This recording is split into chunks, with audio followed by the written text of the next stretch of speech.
விசிக தலைவர் திருமாவளவன் எடுத்த பட்டியல் என்ன சொல்றாங்க? தவேகா கட்சி வந்து எங்களுக்கு கூட்டணிக்கு எவ்வளோ அழைச்சாங்க, அந்த கதவெல்லாம் நாங்க மூடிட்டோம். அவரை வந்து பெருமைப்படுத்திக்காக இப்படி சொல்லிட்டு இருக்காரு. எங்களை கூப்பிட்டாங்க, இவ கவுண்டமணி சொல்லுவார்ல, ஜப்பான்ல கூப்பிட்டாங்க, ஜாக்கி ஜான் கூப்பிட்டாருன்னு சொல்லி, அந்த மாதிரி இவரே கள்ளக்குறிச்சியில் திமுகவோட இளைஞரணி ஒரு பொதுக்கூட்டமாக நடந்திருக்கு. அதில் வந்து பார்த்தீங்கன்னா வீரும் அசைவ உணவு பரிமாறப்பட்டிருக்கு. நீங்க இப்பதான் வெளியில வந்திருக்கு. இது காலங்காலமா நடக்குது. இது திராவிட மாடல் அரசு இல்ல. திமுக தலைவரும் அதை பார்த்துக்கிட்டு எப்படி அவங்களுக்குலாம் பழக்கமாயிடுச்சு, அதனால கண்டு காணாம இருக்காரு. இந்த கலாச்சாரம் தலைகள் இல்லைங்க. தமிழ் சவுந்தரராஜன் என்ன சொல்லியிருக்காங்கன்னா, நீங்கள் தமிழ்ச்சா பூத் மாநாட்டுக்கு வந்து பார்த்தீங்கன்னா குழந்தைகள் தான் அதிகமாக வராங்க. குழந்தைகள் வராங்க, இளைஞர் வராங்க. உங்களுக்கு என்ன ஆச்சு? சரிங்களா, நீங்க முதியவர்கள்லாம் போயிட்டு பேசாம பிஜேபி வந்து வீட்டுக்கும் நாட்டுக்கும் கேடுதான். அந்த மாதிரி ஒரு கட்சியில பயணிச்சு என்ன இவங்களால என்ன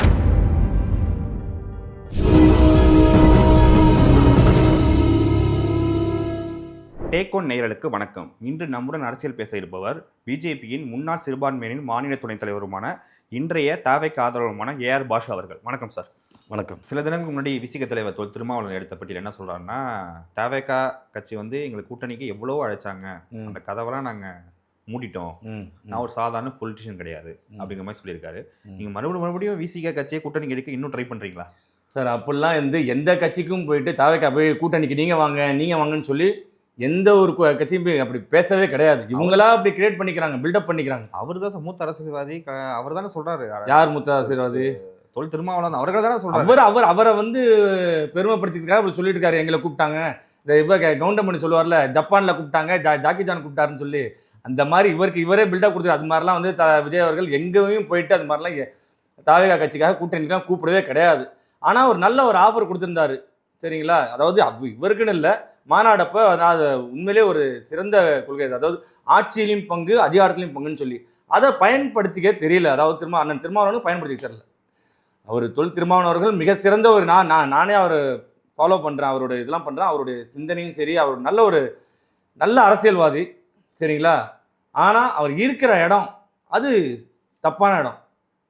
அவருக்கே தெரியும். அது வேறு வழி இல்லாமல் அங்கே கூட்டணி போட்டு பயணிச்சுட்டு இருக்காரு. சார், 2026 இதுக்கு முன்னாடி ஒரு கூட்டணி பேச்சுவார்த்தை நடந்ததான்னு தெரியல, எல்லாரும் சொல்றாங்க. அது வந்து ஆடிட்டர் குருமூர்த்தி சொல்லியிருக்காரு, ரங்கராஜ் பாண்டே சொல்லியிருக்காங்க, எல்லாரும் சொல்லியிருக்காங்க. அதாவது ஏடிஎம்கே வந்து தேவைக்கு ஒரு மறைமுகமான அரசியல் பேச்சுவார்த்தை நடந்தது. அதுல வந்து விஜய் சார் வந்து நிறைய டிமாண்ட் வச்சாங்க. 2 வருஷத்துக்கு ஆட்சியில பங்கு, 2 வருஷத்துக்கு நான் முதல்வராக இருப்பேன், அதுவும் ஃபர்ஸ்ட் 2 வருஷத்துக்கு நான் தான் முதல்வராக இருப்பேன், இந்த மாதிரி கேட்டதுனால எடப்பாடி பழனிசாமி இந்த கூட்டணிக்கு ஒத்து வராதனால உடனே பிஜேபி அலைன்ஸ் போயிட்டாங்க சொல்றாங்க. அது எந்த வகையில உண்மை? நீங்க சொல்றது எல்லாமே பாத்தீங்கன்னா, இந்த ஆடிட்டர் குருமூர்த்தி, இவர் ரங்கராஜ் பாண்டே, இவங்கெல்லாம் பார்த்தீங்கன்னா பாஜகவோட கொத்தடிமைகள் இவங்கெல்லாம். சரிங்களா, இப்படி திராவிடத்துக்கு ஒரு கொத்தடிமைகள் குரூப் இருக்குது, அது மாதிரி பாஜகவோட கொத்தடிமைகள். இவங்க வந்து இப்படி பில்டப் பண்ணி, அதான் சொல்கிறேன்ல, எங்கள்கிட்ட பேசுனாங்க, அவங்கள்ட்ட பேசுனாங்க, அதிமுகட்டையும் போல எந்த இதுலையும் போல. நாங்கள் மக்களை நம்பி வந்திருக்காரு தளபதி அவர்கள். மக்களோட தான் கூட்டணின்னு சொல்லியிருக்காரு. சரிங்களா, இவங்க சொல்கிறதெல்லாம் அப்பட்டமான பொய்ன்னு தான் சொல்லணும். இன்னும் இப்போ அவர் தெளிவாக சொல்லிட்டாரு, நாங்கள் கூட்டணி பேச்சுவார்த்தை டிசம்பரில் தான் ஆரம்பிப்போன்னு. இவங்க அதுக்கு முன்னாடி நாங்கள் இவருக்கு அப்படிலாம் ஒன்றுமே நடந்ததா எந்த ஒரு இதுவும் கிடையாது, ஆதாரமும் கிடையாது. சார், ஆனால் இது வரைக்கும் நீங்கள் வந்து கட்சி ஆரம்பிச்சதுலேருந்து ஒரு ஃபர்ஸ்ட் இயர் செகண்ட் இயர் வரைக்கும் கொண்டாடிட்டீங்க. திமுக தான் அதிகம் விமர்சிச்சு பேசுனீங்க, அதிமுக ஒரு சாஃப்ட் கார்னர் மாதிரி தான் போயிட்டு இருந்தது. இப்போ தான் விஜய் அவர்கள் விமர்சிச்சு பேசியிருக்காரு இந்த கூட்டணி அமைச்சதுக்கு அப்புறம். இதனால பேச்சுவார்த்தை போனதான் தான் அர்த்தம். அது இல்லை, அதாவது இங்கே நீங்கள் சொல்கிறது உண்மைதான். ஏன் விமர்சிக்காமலாம் இல்லை, பொதுவாக திராவிட கட்சியில் விமர்சிச்சு நம்ம அதில் இதுவும் திராவிட கட்சி தானே. அது குறிப்பாக இப்போயும் விமர்சனம் அதிகமாக இருக்குன்னா, ஒரு மதவாத கட்சியில் போய் கூட்டணி வச்சுருக்காங்க. சரிங்களா, மதவாதத்துக்கும் ஜாதி பிரிவினைக்கும் நேர் ஆப்போசிட் தான் தவேகா. எங்களுடைய கொள்கையே பிறப்புக்கும் எல்லா உயிருக்குங்கிறது தான். அப்படிங்கிறதுனால எங்களுடைய விமர்சனம் அதிகமாக இருக்குது. தமிழ் சவுந்தரராஜன் என்ன சொல்லியிருக்காங்கன்னா, நீங்கள் தமிழ்ச்சா பூத் மாநாட்டுக்கு வந்து பார்த்தீங்கன்னா குழந்தைகள் தான் அதிகமாக வராங்க, அதை நான் பாராட்டுறேன் அப்படிங்கிற மாதிரி சொல்லியிருக்காங்க. சரி, நகைச்சுவையாக எடுத்துக்கிறதா? அக்கா தமிழிசை அக்கா அவர்களுக்கு ஒரு சின்ன அட்வைஸ் என்னன்னா, குழந்தைகள் வராங்க, இளைஞர் வராங்க, உங்களுக்கு என்ன ஆச்சு? சரிங்களா, நீங்கள் முதியவர்கள்லாம் போயிட்டு பேசாமல் ஓய்விடுங்க. குழந்தைகளை பற்றி உங்களுக்கு என்ன கவலை? முதியவர்களை போய் ஓய்விடுங்க. நீங்கள் இத்தனை வருஷமாக அரசியலேருந்து என்ன மாற்றத்தை கொடுத்துட்டீங்க பாஜகலேருந்து? தமிழிசையோட அக்கா, அவரோட அப்பா வந்து காங்கிரஸில் இருந்தார், குமரியானந்த், மிக சிறந்த ஒரு அரசியல்வாதி. அவருக்கு இப்படி ஒரு அப்படி ஒரு அவர் ஒரு கட்சியில இருக்காரு, இவங்க ஒரு கொள்கையில இருக்காங்க. இது வேற ஒரு சித்தாந்தம், அது வேற சித்தாந்தம். அத நீங்க வந்து இருந்தும் ஒன்றும் பிரயோஜனம் இல்லையே சார். இன்னும் ஒரு பிரயோஜனம் இல்லை. இப்போ பிஜேபியால தமிழ்நாட்டுக்கு பிஜேபி வந்து வீட்டுக்கும் நாட்டுக்கும் கேடு தான். அந்த மாதிரி ஒரு கட்சியில பயணிச்சு என்ன இவங்களால என்ன செய்ய முடிஞ்சு மக்களுக்கு என்ன செஞ்சாங்க? சார் மறுபடியும் ஆட்சி அதிகாரத்துக்கு அவங்க தான் வராங்க மத்தியில. யாரு? நீங்களே அதை சொல்லிடுவீங்களா? யார் முடிவு பண்ணணும்? மக்கள் முடிவு பண்ணணும் சார். 15 வருஷமா சார். அதாவது இவங்க வந்து பிஜேபியோட அரசியல் எப்படி இருக்குன்னா, திரும்ப மதவாதத்தை வந்து திணிக்கிறாங்க. இவங்க வந்து ஓப்பனாக சொல்றாங்க, எங்களுக்கு வந்து முஸ்லீம்ஸோட ஓட்டே வேணாம், நாங்கள் இந்துக்களோட ஓட்டை வச்சு நாங்கள் ஜெயிச்சுக்கோம் அப்படின்னு. சரி, அப்படியே இருக்கட்டும். எத்தனை நாளைக்கு சார்? அதாவது இதோட கொடுமையாக ஆட்சி செஞ்சவங்கெல்லாம் அழிஞ்சு போயிட்டாங்க. நான் தான் அப்படின்னு இருந்தவங்களாம் அழிஞ்சு போயிட்டாங்க. இவங்க என்ன எத்தனை வருஷத்துக்கு? இதுவும் மாறும், காலங்கள் மாறும், காட்சிகள் மாறும். சார் தமிழ்நாட்டிலேயே முதல் முறையாக சீக்கிரமாக தேர்தல் பிரச்சாரத்தை ஆரம்பிச்ச கட்சி உங்கள் கட்சி. பிரச்சாரத்தை ஆரம்பிச்சிருக்குமா? ஆமாம் சார். தேர்தல் சார் இது ஒரு பூத் கேம்ப் மாநாடு நடத்தியிருக்கோம். இதுக்கு முன்னாடி விஜய்கிட்ட தான் சார் அறிக்கை வந்துச்சு, நீங்கள் வந்து வீடு வீடாக போங்க பிரச்சாரத்துக்கு ஆரம்பிச்சாங்க. இல்லை, அதாவது மாநாடு நடந்துச்சு, அடுத்தது பூத் கமிட்டி அந்த பயிற்சி முகாமில் இது மாதிரி இது எல்லா கட்சியிலையும் சொல்கிறது தானே, ஒவ்வொரு வீட்டுக்கும் போயிட்டு நீங்கள் கட்சி அந்த வீட்டில் ஏதாவது பிரச்சனை இருந்தால் எடுத்து அதை செஞ்சு கொடுங்க, நம்ம கட்சியில் உள்ள நல்லதான் எடுத்து சொல்லுங்க அப்படிங்கிற மாதிரி அவங்களுக்கு ஒரு பயிற்சி கொடுக்கப்பட்டுருக்கு. தளபதி விஜய் அவர்கள்ட்ட அறிக்கை வரும், எப்போ தேர்தல் பிரச்சாரம் பண்ணுவாங்க, எப்போ என்னன்னு சொல்லி ஒவ்வொன்றா வரும். சார் தவகத்தில் விஜயை தாண்டி பார்த்தீங்கன்னா பொதுச் செயலாளர் புஷி ஆனந்த் தான் அந்த கட்சியில் அதிகமாக அறியப்படுறாரு. நீங்கள் வந்து விஜயை பார்க்கணுன்னா புஷி ஆனந்தை தாண்டி தான் பார்க்குற மாதிரி ஒரு இது இருக்குது. இத்தனை நாள் அரசியலில் கட்சி ஆரம்பிச்சதுலேருந்து பங்கேற்றது தாடி பாலாஜி. அவர் திரைத்துறையிலும் விஜய்ட்டுங்க அவ்வளோ க்ளோஸ் ஃப்ரெண்டு. அவராலே புஷி ஆனந்த் தாண்டி பார்க்க முடியலன்னு சில நேர்காணலாம் சொல்லியிருக்காரு அவர். சரி. அது கட்சியில் புஷி ஆனந்த் தாண்டி யாரையும் பார்க்க அப்படி கிடையாது சார். அதாவது அதான் புரிதல் இல்லைன்னு சொல்லணும். ஃபஸ்ட்டு நான் சொல்லிடுறேன். இப்போ தளபதி விஜய் அவர்களை நீங்களே பார்த்தீங்க, பசங்க சொன்னீங்களா, பசங்க இங்கே வந்து பார்த்தாங்க, மேலே வந்து குதிச்சு பார்த்தாங்க. அப்போ என்ன பொதுச்செயலாளர் வந்து நடுவில் நின்ட்டாரா என்னை தாண்டி பார்க்கக்கூடாது அப்படின்னு? அப்படி கிடையாது.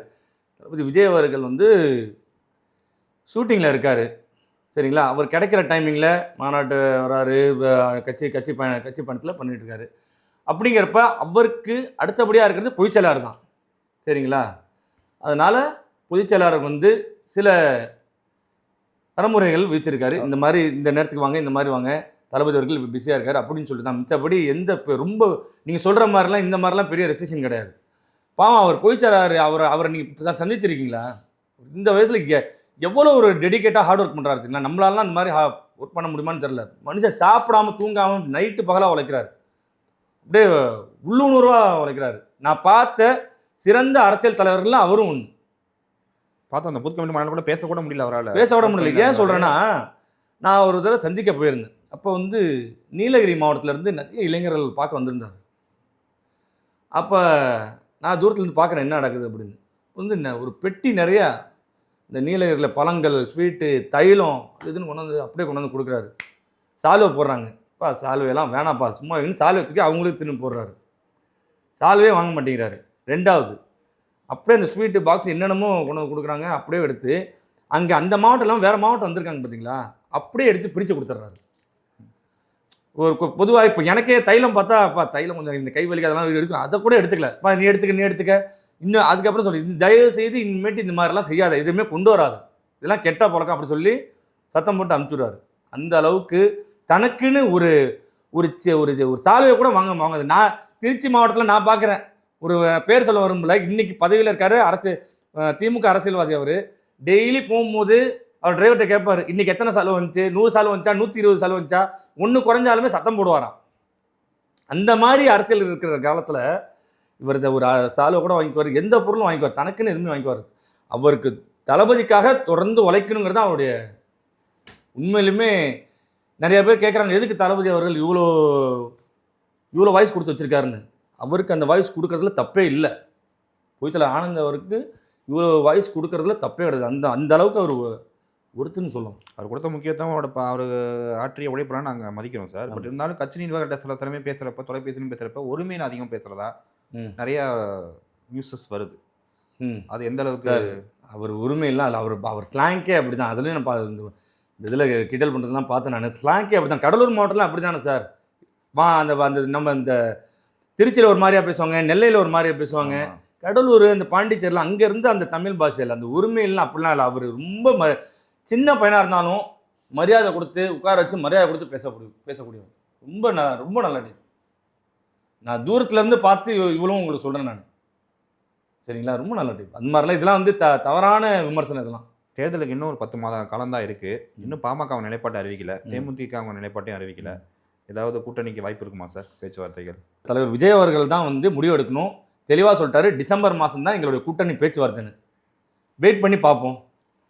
ஏன்னா அதிமுக தலைவர்லேருந்து பிஜேபியில் கூட்டணி வச்சதுனால எஸ்டிபிஐ கட்சி வெளியே வந்திருக்கு. அப்படி ஒருவேளை பாமக வந்து கூட்டணி வந்தாங்கன்னா அவங்களுக்கு பெரிய பெனிஃபிட் தான் அது. பெரிய பெனிஃபிட். ஆட்சியிலும் அதிகாரத்திலையும் பங்குங்கிறது வேறு எந்த கட்சியிலையும் கொடுக்க மாட்டாங்க. எஸ்டிபிஐ கட்சி சேர்றதுக்கு வாய்ப்பு இருக்கா சார்? வாய்ப்புகள் இருக்கலாம். ஏன்னா திருச்சி மாவட்டத்தில் வக்ஃபு சட்ட மசோதாக்கு போராட்டம் பண்ணிட்டு இருக்கும்போது அவங்களுடைய மாவட்ட நிர்வாகிகள் வந்து கலந்துக்கிட்டாங்க. எஸ்டிபி மாவட்ட நிர்வாகிகள் வந்து கலந்துக்கிட்டாங்க. அவங்களாவே ஒரு விருப்பத்தோடு வந்து கலந்துக்கிட்டாங்க. மேபி வாய்ப்பு இருக்கிறதுக்கு நிறைய. சார் ரீசெண்டாக கள்ளக்குறிச்சியில் திமுகவோட இளைஞரணி ஒரு பொதுக்கூட்டமாக நடந்திருக்கு. அதில் வந்து பார்த்தீங்கன்னா பீரும் அசைவ உணவு பரிமாறப்பட்டிருக்கு. அதோட வீடியோ வைரல் ஆயிருக்கு. இல்லை உங்கள் பொதுக்கூட்டத்தில் பார்த்துருக்கேன், அசைவ உணவு பரிமாறுறது பழக்கமாக வச்சுருப்பீங்க. இந்த கலாச்சாரத்தை நீங்கள் எப்படி பார்க்குறீங்க சார்? நீங்கள் இப்போ தான் வெளியில் வந்திருக்கு. இது காலங்காலமாக நடக்குது. இது திராவிட மாடல் அரசு இல்லை, சாராய மாடல் அரசு. இது காலங்காலமாக இவங்க கூட்டம் கூட்டுறதே பிரியாணியும் குவாட்டரும் கொடுத்து தான் கூட்டுவாங்க.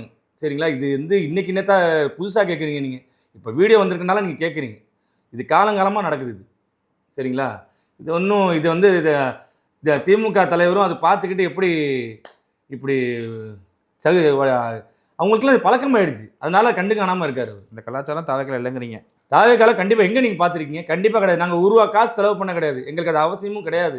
அதே மாதிரி கண்டிப்பாக தாவேக்கா ஆட்சிக்கு வந்தால் மது விலக்குக்கு 100% வாய்ப்பு இருக்குது. அதை பற்றி எந்த இதுலையும் சொல்லவே இல்லையே சார். சார் எல்லாமே உங்களுக்கு எல்லாமே இப்போவே சொல்லிருந்து ஏன் சார் அவசரப்படுறீங்க? ஏன்னா தளபதி விஜய் அவர்கள் மது விலக்குக்கு எகெயின்ஸ்ட். அதனால நான் சொல்கிறேன். அவர் சொல்ல கண்டிப்பாக இதுக்கு வாய்ப்பு இருக்குது. நான் என்னோட வார்த்தையை கவனிக்கணும், வாய்ப்பு இருக்குது. தமிழக மக்களுக்கு இன்னைக்கு என்னுடைய ஒரு வேண்டுகோளாக கூட இந்த காணொலியில் வச்சுக்கிறேன். நான் தளபதி அவர்கள்ட்ட வச்சுக்கலாம். கண்டிப்பாக மது விலக்கு தமிழ்நாட்டுக்கு வேணும். ஏன்னா வந்து கடைசி வருஷத்தில் வந்து 46,000 கோடி இருந்தது, 48,000 கோடி இன்க்ரீஸ் ஆயிருக்கு. 2,488 கோடி வளர்ச்சி விகிதம் இருக்கு. அதான் இவங்க தான் மூளைக்கு மூளை டாஸ்மாக் ஓப்பன் வச்சு குடிச்சு எல்லாம் செத்துடுறாங்களே. பின்ன எப்படி? நான் என்ன சொல்றேன்னா சார், இந்த வருவாய் இவ்வளோ இன்க்ரீஸ் ஆயிருக்கு உங்களுக்கு. நீங்கள் மதுவிலக்கு கொண்டு வந்தாலும் இந்த வருவாயை நீங்கள் பொருளாதாரத்தில் எப்படி ஈடு செய்வீங்க சார்? இப்படி தான் வந்து வருவாய் ஈட்டணுமா? வேறு வழியே இல்லையா? எத்தனையோ மாநிலங்கள் வந்து மதுவிலக்கு இருந்து நல்லா இம்ப்ரூவ் பண்ணி அந்த மாநிலத்தை நடத்திட்டு இருக்காங்க, கவர்மெண்ட் நடத்திட்டு இருக்காங்க. இப்படி தான் நம்ம வருவாயை ஈட்டி மக்களுக்கு கவர்மெண்ட் நடத்தும். குஜராத்லேயும் மதுவிலக்கு இருக்குங்கிறாங்க. ஆனால் கள்ளச்சாரம் எங்கே ரொம்ப அதிகமாக இருக்குது. எங்கே? குஜராத்லலாம். ஆமாம், சில மாநிலங்களில். இங்கே கண்ட்ரோலாக இருக்குன்னு தான் சொல்கிறாங்க. எங்கே கண்ட்ரோலாக இருக்கா? எத்தனை பேர் இறந்தாங்க போன தடவை? ஒரு வருஷத்துக்கு முன்னாடி கிட்டத்தட்ட ஒரு 70-75 பேர் கிட்ட இறந்தாங்க கடலூர் மாவட்டத்தில்.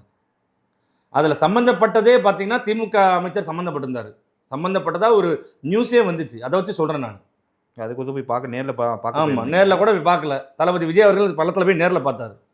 சார் அதுக்கு வந்து 10 லட்ச ரூபா இறந்தவங்க குடும்பத்தை கொடுத்தாங்களே சார் கவர்மெண்ட்டு. இவங்களால தானே, இவங்களுடைய அரசியல் தானே இறந்துருக்காங்க. இவங்க தான் சாராயம் காய்ச்சி விற்கிறாங்க. அப்படிங்கிறப்ப இவங்க தான் நஷ்டஈடு கொடுக்கணும். இப்போ 2026 அதில் பாருங்கள், 10 லட்ச ரூபா குடிச்சு இறந்தவங்களுக்கு 10 லட்ச ரூபாயா? இது மாதிரி எந்த ஒரு அரசாவது இவங்களுடைய தவறை மறைக்கிறதுக்கு ஒரு 10 லட்ச ரூபா ஒரு குடும்பத்தை கொடுத்து அப்படியே மறைச்சிடுறாங்க. 2026 விஜய் வந்தாலும் மதுவிலக்கு இருக்குங்கிறீங்க, உறுதியாக சொல்ல முடியும்? அது என்னுடைய வேண்டுகோள் சார்.